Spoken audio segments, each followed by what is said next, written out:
Hello dear students, welcome to Backlogs Baba YouTube channel. Myself Manoj Shyam Kumar. So ఈరోజు మనం ఈ వీడియోలో social అనే సబ్జెక్ట్కి సంబంధించి important 8 mark questions 4 mark questions ఈరోజు మనం తెలుసుకోబోతున్నాం.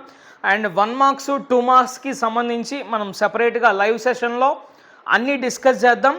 అండ్ ఇంకొక ఆఫర్ ఏంటంటే మీకు అంటే ఆఫర్ అంటే ఆఫర్ కాదు కానీ జనరల్గా 1 మార్క్స్ 2 మార్క్స్ మొత్తం ఆన్సర్తో సహా క్వశ్చన్ ఆన్సర్ అలా అన్ని ఇంపార్టెంట్ వైజ్ మీకు కావాలి అంటే కనుక మన బ్యాక్లాగ్స్ బాబా యూట్యూబ్ ఛానల్ యొక్క సబ్స్క్రిప్షన్ తీసుకోండి.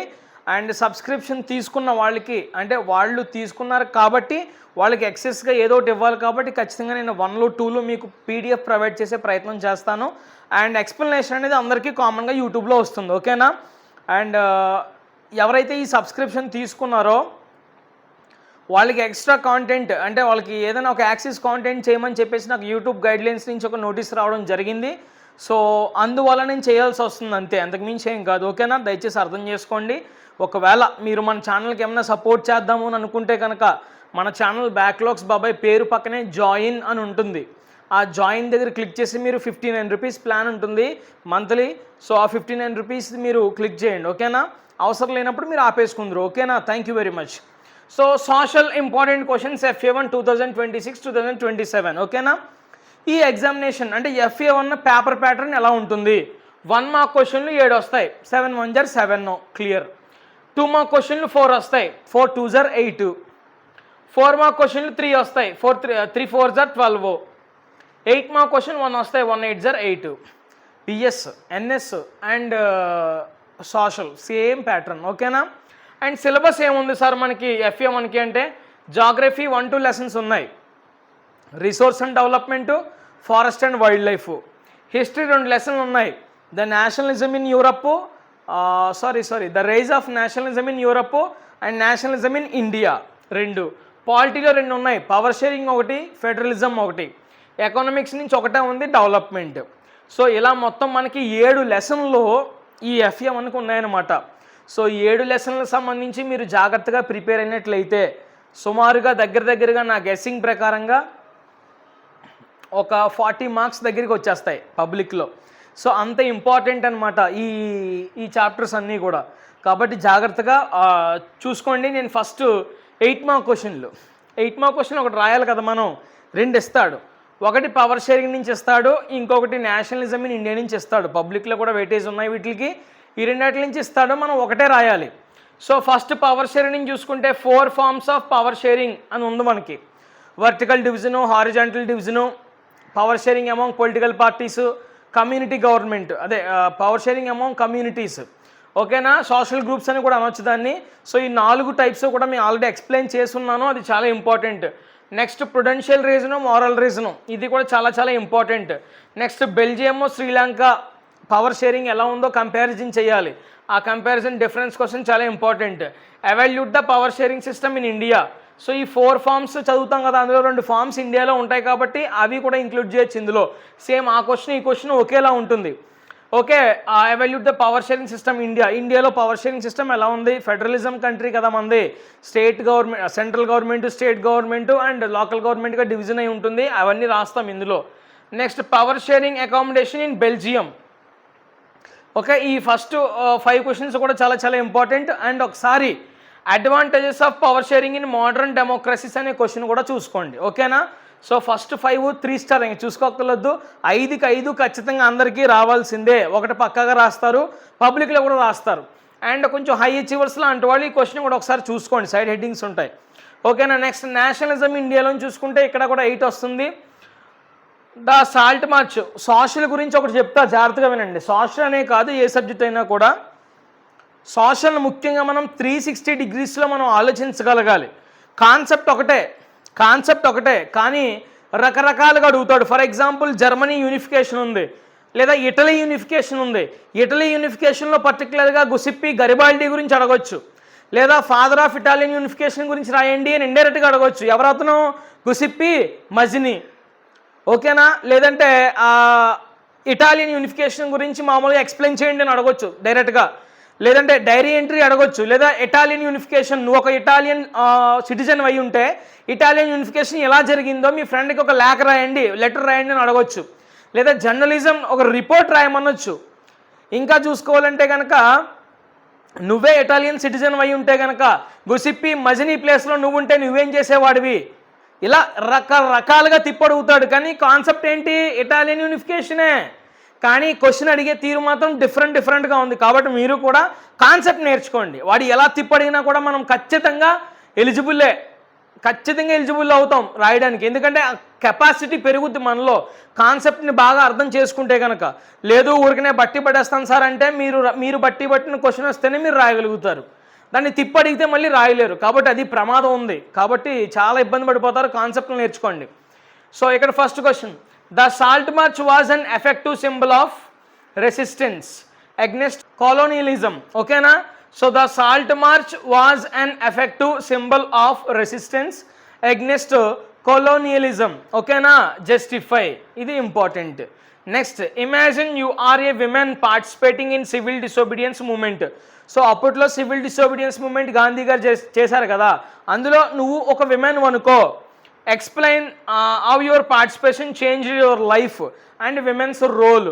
సో ఆ పార్టిసిపేట్ చేయడం వల్ల నీ లైఫ్ ఎలా చేంజ్ అయింది అండ్ అందులో విమెన్స్ రోల్ ఏంటి అనేది నువ్వు ఎక్స్ప్లెయిన్ చేయమంటాడు జాగ్రత్తగా. అప్పుడు నువ్వు దేని గురించి, సివిల్ డిసోబీడియన్స్ మూమెంట్ గురించి జాగ్రత్తగా నేర్చుకోవాలి. అందులో విమెన్స్ పాత్ర ఏంటి బాగా నేర్చుకుంటే ఆటోమేటిక్గా రాస్తావు ఇది 100%. నెక్స్ట్ ఎంజీ అంటే Mahatma Gandhi withdraw the non cooperation movement after the Chauri Chaura incident. How far this decision is justified. Chauri చౌరాలో ఒక ఇన్సిడెంట్ జరుగుతుంది. అంటే నాన్ వైలెన్స్తో మనోడు ఖచ్చితంగా ఈ ఫ్రీడమ్ సాధిద్దాం అనుకుంటాడు, కానీ అది వైలెన్స్గా మారిపోద్ది. అందుకని వెంటనే ఏం చేస్తాడు, ఇక్కడ విత్డ్రా చేసుకుంటాడు నాన్ కోఆపరేషన్ మూమెంట్ని. అలా విత్డ్రా చేసుకోవడం ఎంతవరకు కరెక్ట్, అది కరెక్టేనా, అది అలా చేయడమైనా జస్టిఫై చేయండి అని అంటాడు. ఓకేనా? Next question, how far did the non cooperation movement contribute to the national movement justify. National మూమెంట్కి ఈ నాన్ కోఆపరేషన్ మూమెంట్ ఎంతవరకు సహకరించింది, ఎంతవరకు కాంట్రిబ్యూట్ చేసింది జస్టిఫై చేయండి అని అడుగుతాడు. అంటే ఏంటి, నాన్ కోఆపరేషన్ మూమెంట్ గురించి మీకు 100% తెలిసి ఉండాలి. ఇంకా తూచ తప్పకుండా ప్రతిదీ కూడా అప్పుడు రాయగలుగుతారు మీరు. Evaluate the ways in which first world war contributed to the growth of nationalism in India. So ఇండియాలో నేషనలిజం అనేది గ్రోత్ అవ్వడానికి ఫస్ట్ వరల్డ్ వార్ ఎలా సహకరించింది. అక్కడెక్కడో వరల్డ్ వార్ జరుగుతూ ఉంటే ఇక్కడ మనకి నేషనలిజం ఎలా గ్రోత్ అయింది దానివల్ల. సో మనల్ని బ్రిటిషర్స్ పాలించేవారు కాబట్టి ఖచ్చితంగా మనం బ్రిటిషర్స్కే సపోర్ట్ చేయాల్సి వచ్చేది ఎప్పుడు, వరల్డ్ వార్లో. ఇప్పుడు అక్కడ వరల్డ్ వార్కి చాలా డబ్బులు ఖర్చు పెట్టేసేవారు ఎవరు, బ్రిటిషర్స్. సో ఎప్పుడైతే డబ్బులు ఖర్చు పెట్టేశారో ఆ డబ్బులన్నీ కూడా వచ్చి ఎవరి మీద బాధేసేవారు, ట్యాక్స్లో ఇండియా వాళ్ళ మీద. సో బాబు డొనేషన్ ఇవ్వండి, మనం ఫస్ట్ వరల్డ్ వార్కి డొనేషన్స్ ఇవ్వండి అని చెప్పేసి డొనేషన్ కలెక్ట్ చేసేవాళ్ళు. అండ్ ఇక్కడ ట్యాక్స్లన్నీ కూడా కలెక్ట్ చేసేవారు. దేనికి, అక్కడ వారికి ఎక్కువ డబ్బులు అయిపోతున్నాయని చెప్పేసి.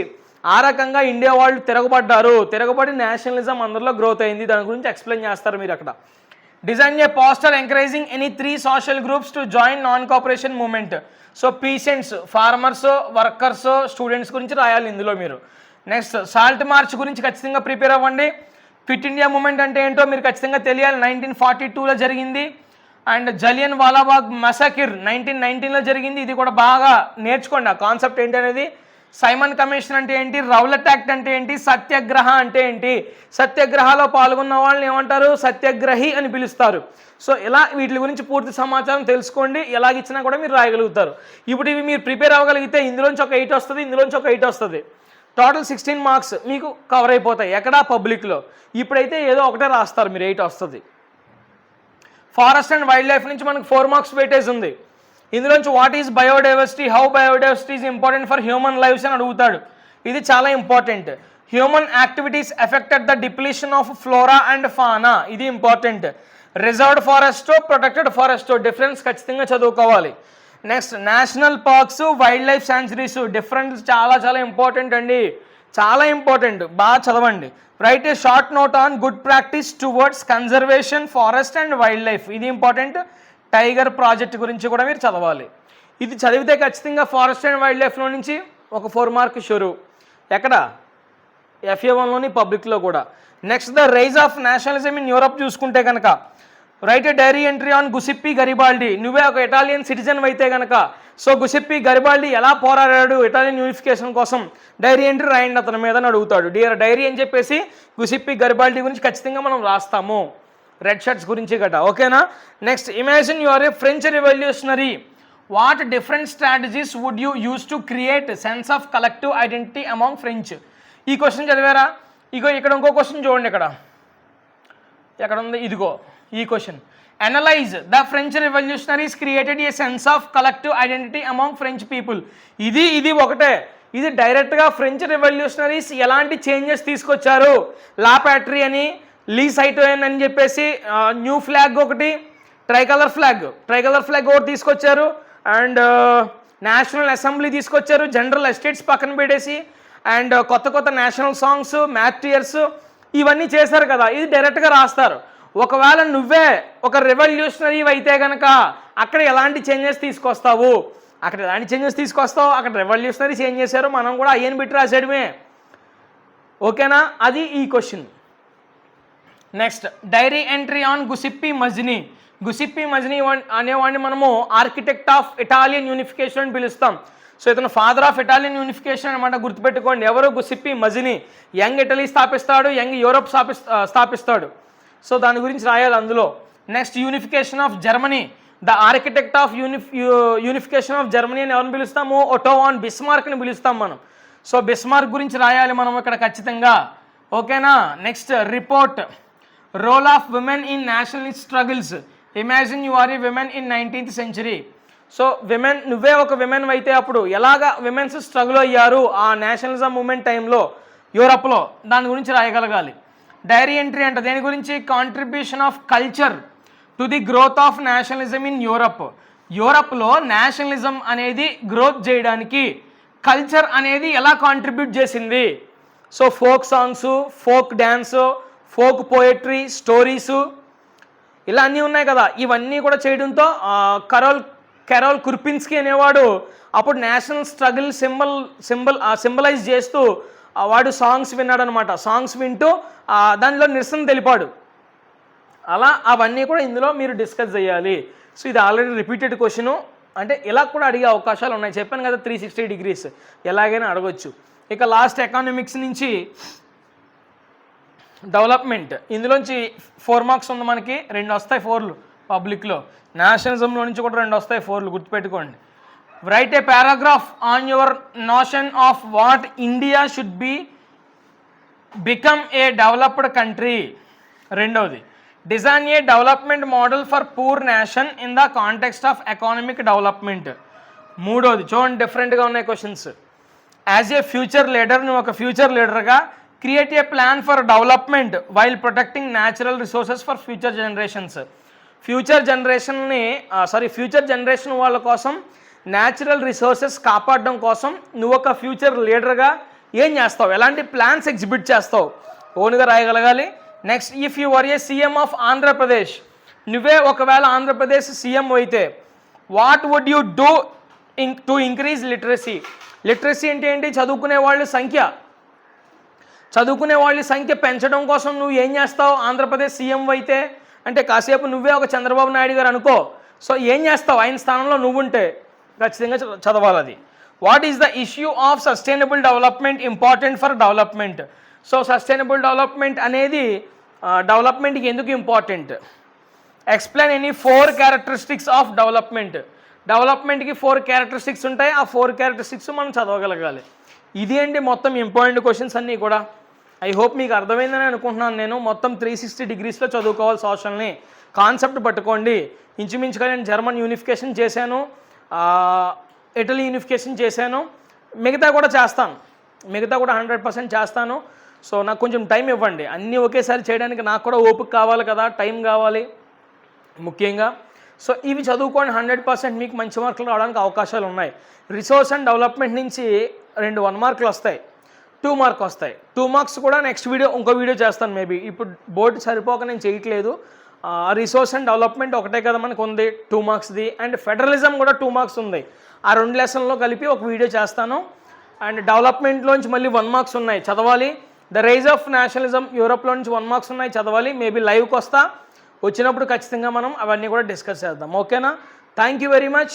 సబ్స్క్రైబ్ చేసుకోండి, లైక్ చేయండి వీడియోని, హై పాయింట్స్ ఇవ్వండి, మీకేం డౌట్స్ ఉంటే కమెంట్ చేయండి. Thank you very much.